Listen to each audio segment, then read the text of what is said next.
So today's call is going to be focused on cancellation flows and the best practices from the cancellation flows. Today, we'll talk a little bit about cancel flow creation, what we suggest there from a best practice perspective. We'll go into offer creation, and then we'll also talk about what the upcoming retention roundtables will look like. There's some exciting ones we have planned. Specifically, the one I'm really excited about is we'll be talking about custom attributes in the future one and how to leverage those to make like really attractive cancellation confirmation offers. That's just a little teaser. But here, we're just going to jump into it. I did some math, some quick math before this call, and I took all of our customers, all the customers that are leveraging Churnkey today, and looked at the average save rate. So for customers utilizing cancel flows in Churnkey, the average save rate today is 21%. Now you might be thinking, well, we're at 14%, we're at 15%. Now a lot of this has to do with your customer base and who your market is. But really, if Churnkey customers are leveraging cancel flows, we're seeing about an average of 21% save rate. Now, this is the people who go in and start a cancel flow and then either abandon it or choose a pause offer or a discount or a hidden plan. So this is really taking into account every person that stays with your tool, with your product, and does not choose to cancel. For the top 20 customers at Churnkey, and this is a pretty incredible number, the save rate is closer to 40%. Now, again, this is specific to customer bases, who you're working with, and the market that you're in, but that's a huge number. That's a massive number. And on the whole, the average boosted revenue for the last month for every single customer in Churnkey was close to that 10K mark. That's somebody's salary. That's a huge deal. And that's life-changing or, business-changing money there. So we want to make sure that the best practices that we're sharing with you today are things that you can leverage to try and hit these numbers that I'm presenting today. So we're glad you're here. We're going to kind of move through this together. I want to talk about right off the bat, cancel flow creation. Before we get into the best practices, just so that everybody's aware here, when you sign into Churnkey, you have a primary retention flow in the platform ready to go for you. It is what Churnkey has kind of set up so that you have something there. We encourage you to go in and update this because your primary retention flow is the catch-all cancel flow. And so before we move in and talk about segments and offers and different things like that, that primary retention flow kind of serves as a North Star. Before you segment and think about all the different things you're going to be offering and different discounts you might be offering, I would suggest going into the primary retention flow and updating it for your brand, making sure your brand voice is heard in the primary retention flow, because even if you're not leveraging it, it might end up catching some of your customers later on down the road. Moving into our first cancel flow best practice, this is something that I see with a lot of customers when I jump on calls. We're not leveraging an initial offer step. And the reason why leveraging an initial offer step is important is because this helps our customers psychologically think about different options other than canceling. Canceling might not be the only option, but for your customers, if they're hitting that cancel button, they might be thinking, that's all I want to do is cancel. They might not have a compelling reason to do so, or might be looking for more options other than just canceling, but they're just thinking, oh, I need to cancel right now. If you can offer them a pause at the initial offer, or maybe a discount that might be compelling enough for them to stay, this is going to change the way they're thinking about the cancel flow right off the bat. And typically this is going to help increase survey responses and get the customers thinking about why they're canceling in the first place. I like thinking about this part of the cancel flow as a pattern interruption. So you just think about the subscriptions that you have as a consumer. Generally, most of us we see the credit card statement and then we think about how often we've used it and we make a gut level reaction right there. That's very different for very expensive purchases where you generally have multiple conversations, but as an individual, which a lot of us are serving individuals and prosumers, and you want to think about the initial offer as an opportunity to interrupt that kind of autonomous cancellation behavior that they're not really thinking. They're just like, oh, I don't need this anymore. I'm gonna go cancel. And that initial offer, I think it's really helpful to think about your customer and figure out what type of copy will kind of, wake them up from that process and what type of offer can get them thinking about alternatives, because a lot of times they don't want to cancel. They're just looking, or once they see that offer, then they'll start thinking, oh, wait, maybe I don't want to cancel. Maybe I'll just need a little bit. Maybe I need an extra month, or, maybe it's a discount, whatever it could be. But I think it's a good way to kind of frame that from a psychology standpoint. Yeah. Awesome. Thanks for both those answers. I appreciate that. So moving around along, right along into just kind of getting in more into the best practices of cancel flow creation. So if you're familiar with Churnkey at all, after that initial step, we're typically going to ask our customers why they're thinking about leaving. Oftentimes I'll jump into customer calls and I'll take a look at these surveys, and there will be 10, maybe even 12 to 15 options available for the customers. I really want to encourage us to limit the survey options. Having too many choices can overwhelm the customers. And I mean, if I'm looking at a long list of survey options, I'm just going to select one, not even really think about the response. Keeping the customer, ensuring the corresponding offer, you're going to need to limit these options so that you can give an appropriate offer on the back end. So once a customer has selected a specific option, being able to have a compelling offer on the other side is going to go hand in hand with this. So the freeform feedback step, we'll talk about that here in just a minute, but that's where you can get granular into what the customer is really looking for. But use the survey, the cancellation survey, and keep that fairly simple so the customer can read each option and select the one that is most appropriate for them. I even encourage teams to add in the follow-up question on each of the survey options. This is really going to help you get granular and understand why your customers are leaving, and be able to get a sense for your customers on the whole. So why your customers might be canceling on the whole is much more important than an individual selecting other or something along those lines. And we'll talk about this a little bit more with other best practices as we go through this list. We'll talk about it over and over here in the call. The A/B testing tool is going to help you figure out what survey options are going to be most helpful and most compelling for your customers to kind of think about once they're going through your cancel flows.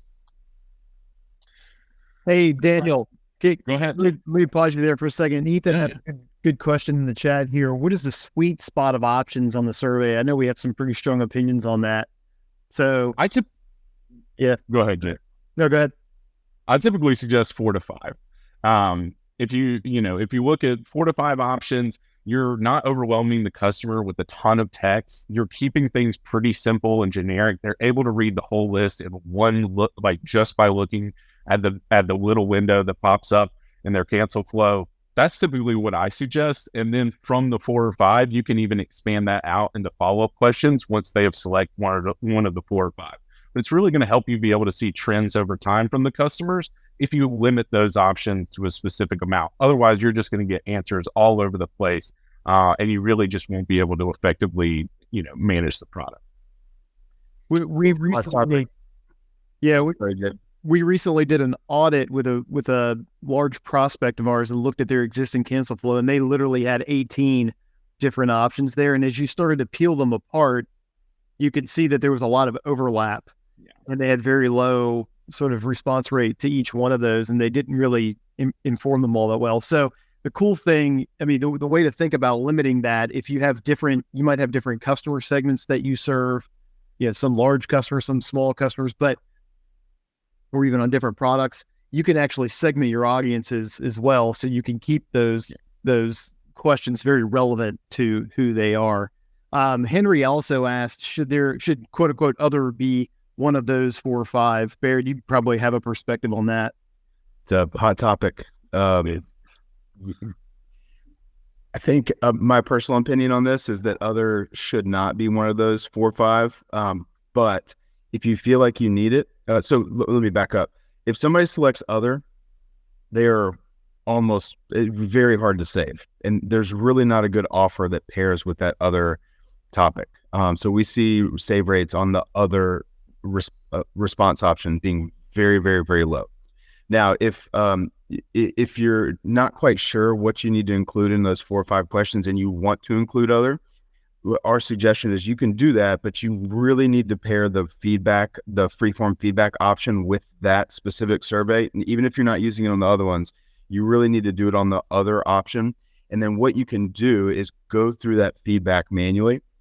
You actually need to go read, like, okay, I'm going to go through maybe every 2 weeks. I'm going to see everybody that selected other, and I'm going to look at all the actual text that was written in, so that ideally I can change that other to maybe 1 or 2 options and get a feel for what those other options are. Otherwise, if you just have other on there, it's really not going to tell you much, and they're going to be really hard to save. So ideally, it should be a temporary option that you're using to collect freeform feedback that you can then kind of make an update and change it to something else down the road. Yeah. And one thing about the primary retention flow that Churnkey has like once you kind of get started with Churnkey and turn on Churnkey, other is one of the options in there. And I typically tell teams to remove that right away. But it is one of those things that could be effective for your annual customers or customers that are high value. So if you have a specific group of customers that might be around for a long time, leaving other in there and really understanding why they're leaving the platform that might not be covered by your other survey options, that could be really valuable for you. So just keep that in mind as you're building out these cancel flows, and we'll have a whole best practice. Henry, thank you for asking that question. I do have a whole slide devoted to other. So we can probably just skip that one once we sit there.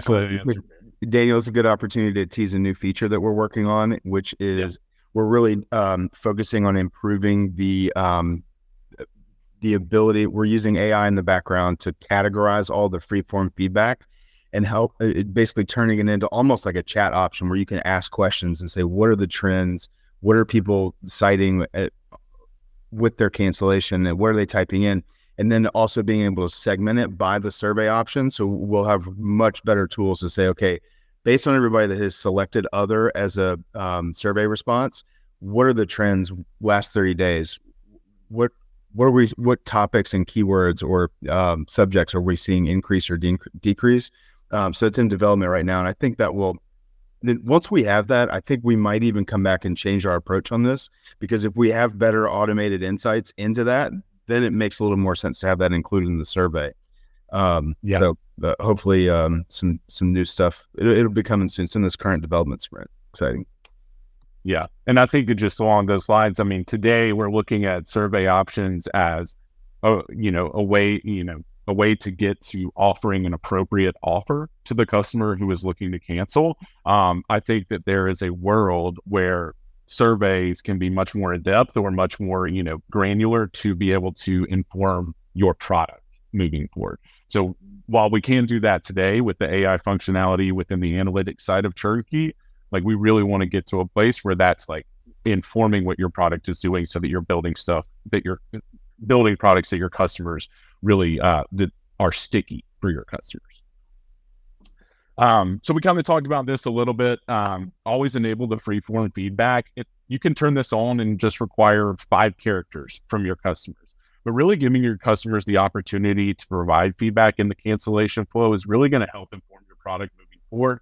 And this is really probably the best way to understand who your customers are and what they're looking for from the product that you're offering today.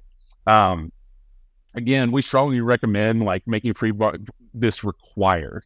You don't have to ask for 140 characters or 1,000 characters. You really can just say 5 characters, and it's going to prompt the customer to respond in some way.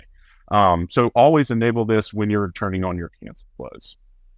And we just talked about this. Henry, great question a little bit earlier. Use the other cancel reason sparingly. As I mentioned, I think that a good opportunity for leveraging the other is with your high value customers or customers that might have been with the product for a long time. Giving them the forum or the opportunity to really lead their feedback is going to be really helpful here. But otherwise, you're going to see other kind of skew your results, and you're not going to be able to provide an appropriate offer on the back end of an other response.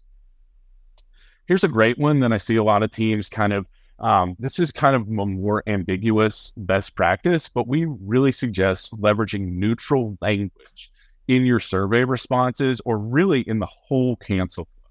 Make it a positive experience. Don't make this a negative thing for your customers. Don't have them thinking about how your product might be too expensive or it's no longer needed right now.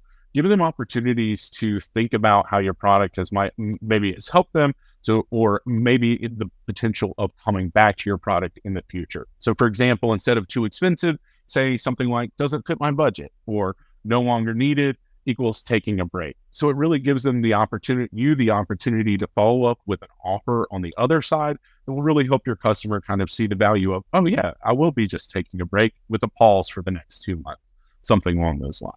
I'm kind of interested in this trend in general I'm starting to see customers offering different billing frequencies outside of just monthly, annual. I think B2B has done this in the past with like kind of quarterly billing, but basically asking in the survey response was there's an option of I need a different billing frequency, or like, I need a different pricing plan, which allowed them to like really dive into that specific segment of cohort and that cohort of customers and, present different pricing plans. And that's where that hidden plan feature within Churnkey can be really helpful too, where you can present pricing plans that aren't on your marketing site and like almost use it as a way to kind of test new pricing options without feeling like you have to put it out into the wild and get feedback on it. But I thought that was kind of an interesting approach and something that was very actionable for delivering new options. Yeah, that one's great. Yeah, I never would have thought of that. That's a great idea. Awesome. Loving this. This is fun. So moving into more best practices, and this one's fairly simple. Giant walls of text and copy can hurt save rates. Having your requiring your customer to read a huge paragraph or multiple paragraphs in between them pressing the cancel button and going through the cancel flow, like they're kind of looking for a way just to kind of get through this. And if we're not being compelling enough in the information we're giving them and being succinct, they're just going to kind of ignore the information that we're giving them. Be succinct, clear, be human with your copywriting, and of course, be on brand. So this is another really simple one that you can do today. It's just a little toggle, but set your survey questions to randomize. If you don't set it to randomize, you might find that the first option in the survey list is the option most often picked by your customers. And that's just because your customers might just be clicking through, and if you set to randomize, this is going to give you a more clear view of what your customers are really feeling at the time of cancellations in regards to the survey. So this is one I added in here just right before the call, made a little GIF about it. But add your logo and set your design to dynamic. We've updated our settings page in Churnkey. So if you haven't seen that, what you can do is you can go in and add your logo across all of the communication channels that Churnkey offers. So if you're leveraging, failed payment recovery, reactivations, et cetera, outside of the cancel flows, it will update the logo across those items as well. So you can go into the settings page and add in your logo there, and it'll show up at the top of your cancel flows like you can see here with the basic theme, and then dynamic, of course, makes it look like that. Update your colors, add in confetti, do things to make your cancel flows as eye-catching and personable as possible. Any questions on that? That's just a really simple and easy one to kind of update today. Last but certainly not least, always enable the cancellation confirmation step. At the top of this call, I kind of teased out that we're going to be working on one of these together and in a later retention roundtable. But really, cancellation confirmation is that last final piece in potentially saving your customers or giving them a reason to come back in the future. We've seen this be incredibly effective when leveraged the right way, such as showing those in specific plans what they're going to be losing if they left that plan, showing people with specific discounts what they would be losing if they left the plan today.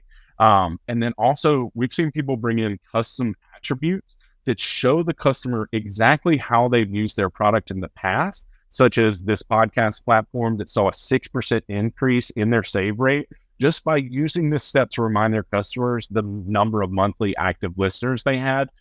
I mean, that's just so powerful. I have the cancellation confirmation step of, do you really want to cancel? Here's the benefits you've received from our product since you've started. So this is a really helpful part of it. And we always want to suggest to turn on cancellation confirmation and be really thoughtful about the content you're presenting here. I think FOMO is the technical term here. Is that right? Fear of missing out. That's what we're really trying to go for here on the cancellation step. Yeah, that's a good point. really just kind of giving that like overview of here's what you've used so far. I think that, I'll bring it up again, like the reason why that Canva cancellation flow went viral was because it was so eye-catching. It was showing you what you had done so far. And you can really do that today in cancel flows from Churnkey just by leveraging custom attributes. It's a very simple process to do. And in a later retention roundtable, we'll do that together. So jumping in from like the setup best practices and creating the cancel flow, we want to talk about crafting offers. This is a little bit shorter of a section because your offers are kind of going to be, a little bit more rigid, but you can really test things out, try things, see what works using Churnkey. One of the great benefits of Churnkey on the whole is the ability to test and try things out without having to commit a bunch of time and effort into coding and development and testing. Like, this is a really simple tool that you can update and create your specific segments and get feedback on very quickly and make iterations as you go. That's one of the reasons why I joined Churnkey. It just made sense.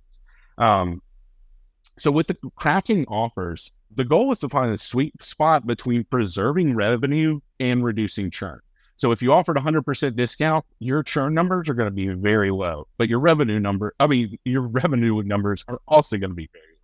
So we want to maximize and find that sweet spot in between the two for your customer base. So the way we want to think about this is we want to match a cancel reason given in that survey, given in the cancellation survey, to an appropriate offer. So for example, if you're choosing budgetary reasons as a reason for canceling, giving the customer a discount, or as Bear mentioned earlier, a hidden plan, something that they might not have seen before that could be really eye-catching on the offer side to keep them with your product and paying us like a discounted rate for the next month or two, and then going back up to the normal paid amount.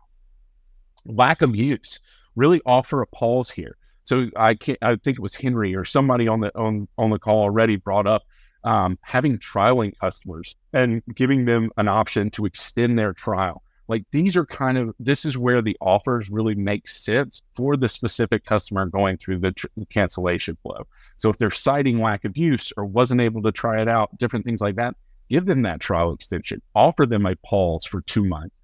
Give them a hidden plan that takes them down to a specific amount and lets them keep their credits if you're on a credit-based system. If your customer cites missing features, give them the opportunity to talk to support, or give them a discount that keeps them around or compelled based on what they think they should be paying for their feature set. If they're experiencing technical issues, really offer them a contact us option. Get them in front of your product team. Really show them that they matter and that you can give them also a discount if you want to offer that. So these are just some ideas just as far as matching offers with the cancellation reasons that customers come with during their surveys. Finally, we want to think about discounts particularly here. One thing that we've seen is it needs to be pretty compelling to keep the customer around. We were thinking 30% off for 3 months is a pretty good minimum starting point. Now, your customer base might be different. The way that you have things kind of modeled might be a little bit different, but this is kind of what we see on average as being a pretty effective rate. And you can always, again, I said this at the top of the call, one way to really test this is by A/B testing utilizing Churnkey. I know that a lot of people on this call have probably set up A/B tests based on pauses and discounts, different things like that. And that really is a way to kind of see which discounts, which offers make the most impact in your customer base cancellation rate. Finally, here's one thing to really keep in mind with pauses. We typically suggest 2 months max. Anything longer than 2 months, you might be hitting some issues where customers forget that they were actually paused and might dispute the charge later. Picking the longest pause period, you're giving up revenue for a longer amount of time, and your customers might not even remember that they had an account in the first place. Now, there are some seasonal businesses that we speak with on a regular basis, such as construction businesses or things like that, school, different education type accounts. But these are the exception. So we would really want to encourage about a 2-month pause being that limit for a pause duration. Bear mentioned this a little bit earlier, but one of the really compelling offer type is to offer change plan or a hidden plan. Like he said, you don't have to put a ton of effort into putting this on your marketing site or anything. You just set this up in your billing provider. And this is going to be something that you could apply on the offer side as far as the hidden plan goes. So if you have a hidden low cost plan that allows customers to keep their credits or allows customers to still have access to anything they might have created, but are unable to create more, and it's just a really low price plan, these are good options for being able to save some revenue and also save that customer for a future date. No, but I have seen pauses be very effective, and typically, you're going to be able to keep that customer later. And I mean, for example, I have utilized pauses in the past for, job search tools or different, or like YouTube TV, I believe, offers a pause, or they give me some sort of offering like that. So I've leveraged those in the past before outside of the Churnkey offerings, but I think that the pauses side of things is very effective. Bear, do you utilize pauses with your other businesses? Yeah, one of my businesses I still own is called Subtitles, video editing and captioning software, and the pauses are the single most helpful part of the cancellation flow, and it's because we offer usage-based pricing. I think this is really important to think through. If you have any type of credit system or usage-based metric or meters that you use to force pricing functions, pausing can be the best. And one thing that works really well in conjunction with usage-based pricing is basically presenting how many credits or how much usage the customer has left. We see a lot of customers doing basically rollover credits as well. So if you missed a month, and then they kind of stack up within the customer account. And going back to your point around cancellation confirmation and FOMO is when you present that and say, hey, you actually have this amount of usage left. If you cancel, you're going to lose it all. When we see customers pair those things together, pause acceptance rates just skyrocket. Works really well. Awesome. Thank you, Bear. Well, team. Richard got a comment. Sorry, Daniel. He says pauses work great, although some folks confuse that with outright canceling sometimes. Yeah, that's a good point. It does happen. In your dashboard, you'll be able to see specifically for pause acceptance rates what the reactivation rate is on those. And generally, we say as long as if you're over 60% reactivation rate on pauses, that means it's a good fit for your customer base. There's always going to be a certain number of customers that kind of have that confusion and need to cancel. So you might have some refunds that you have to deal with. But if you're over 60%, the math works out in your favor that you should be doing that. If you're down in the 20-30% range of reactivation rate on pauses, that means you're going to be probably dealing with more refunds and more cancellations. And maybe there needs to be something tweaked as far as the copy or maybe the time, number of months that you offer pause wise, but just kind of a good, good threshold to think about there. Follow-up question here too. Does Churnkey offer an option to send a reminder when the pause is about to expire? We don't, and that's because there's really no consensus with our customer base on whether or not they want to do that or don't want to do it. Kind of seems to be that people fall into one camp or the other. So we generally just recommend, if you want to do that, use your transactional email tool that you're using to send account level updates, and just have an email fired off on that trigger point. Good call, Bear. Another question here too, if you guys don't mind. Can you explain reactivation rate versus save rate and what those numbers mean? And I think reactivation rate is probably also different than pause rate. And Bear, maybe you take this one. And maybe how it relates to customers going through the cancel flow multiple times. So that's sort of a two-part question. It's a great question, and I don't have a perfect answer for it because I know our CTO has answered this multiple times, and I should have this memorized because there's a lot of edge cases that come into play. Like you said, customers going through the cancellation flow multiple times, they would only be attributed to the save rate once in that case, and so there's a lot of edge cases that go into that. So I don't have a perfect answer, but that's something that we could definitely write up and include. We'll do a follow-up email from this and answer that really well. It's a good question. Go ahead there. So reactivation are those who, the reactivation rate are those who come back and pay. The save rate are those who start the cancel flow and either abandon it or choose a pause or discount, something along those lines. The reactivation rate are those that come back and pay at least one invoice. That number is counted toward the boosted revenue number that you see in Churnkey today. So if you think about the save rate that I shared at the very top of the call, 20% on average are starting a cancel flow and either abandoning it or choosing a specific offer. The reactivation number is that number of those people who have come back and paid after a given amount of time. Now, there's a lot that goes into that number. Like if you are offering pauses, different things like that, it's going to take time for those that are saved to ultimately come back and pay you an invoice. As far as those who abandon a cancel flow and then come back and cancel later, there is a cooling off period. And just like Barrett said, we'll have to ask our CTO, like what the measurement is for that. I do know it is a good amount of time. So for example, if a customer accidentally clicks outside the cancel flow and then immediately goes back and cancel, that person is not counted towards your save rate, because there's a cooling off period where the customer has to go through a specific, action in your platform before being able to come back and cancel for that to actually count as a save. So I hope that kind of answers the question or gives a little bit more insight there, but we definitely will follow up. That's an excellent question and one that we want to make sure that we're clear on. And I think that I was just kind of poking around a few different accounts that come to mind. And I think that 60% reactivation rate is another good, lower threshold, that if you are above 60% on the reactivation rate, so different from the save, that indicates you've got a really good kind of cancellation flow fit to your customers. And you have some really good offers. And if it's below that, that's probably a good indicator that you might want to just rethink some of the strategy there. Great call out.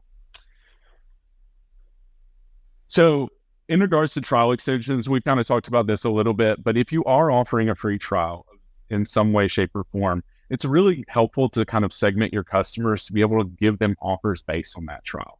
So if you're asking your customers who are, asking your potential or, possible customers why you're looking to cancel after your trial, really giving them the opportunity to extend that trial is going to be helpful. Typically 14 days is what we recommend. But again, this is where A/B testing is really going to be helpful in understanding how long you need to make that initial trial so that your customers can see value in order to stay with your product. So this is just one thing I like to really encourage to take a look at, because those trialing customers will hopefully turn into paying customers in the future. And then finally, segmentation. We talked about this over and over. Early churners, so people who might have come in for a month, paid a month after the trial or 2 months after the trial, they might just not be hitting that value they need. So offering them a discount to kind of get them off the ground, to kind of see value, offer that to them so that, and segment them particularly so that you can try and get them to value so that they become long-time customers. Trialing customers, again, offer that extension offer. Annual plan customers could receive an appropriate discount or a hidden plan based on their annual plan. These are, kind of thinking about the offer types that you're given is really going to help you, across the board, offer the right things to the right customers. And the really easy way to do that is by leveraging Churnkey to create multiple segments within those cancel flows so that your different customers, your different cohorts and segments of customers are seeing the appropriate offers for them. Yeah, I was just going to chime in there with when it comes to segmentation. I always try to find an example, a reason to talk about psychology during the cancellation process, because we think it's so important. And if you don't segment your cancellation flow, it's going to feel like a cancellation flow to customers, right? The consumers are now, this is an expected behavior when you go to click the cancel button.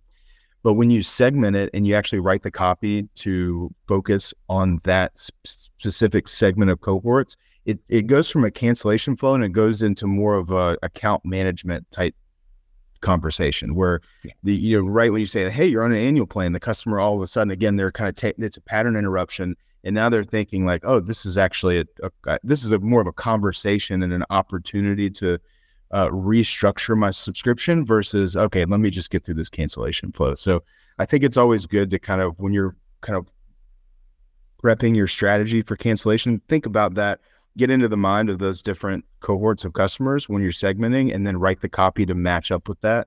That's where we see save rates really, really increasing. And it's different for everybody. So that's kind of the fun part, to work through what this means specifically to your customer base, and not just, always follow, just follow the general playbook on cancel flows. Great call. I just want to say thank you for attending the Retention Roundtable. If you have some feedback or some questions and you want to shoot me an email, my email is daniel@churnkey.co. Please reach out if you need anything. Thank you all for joining.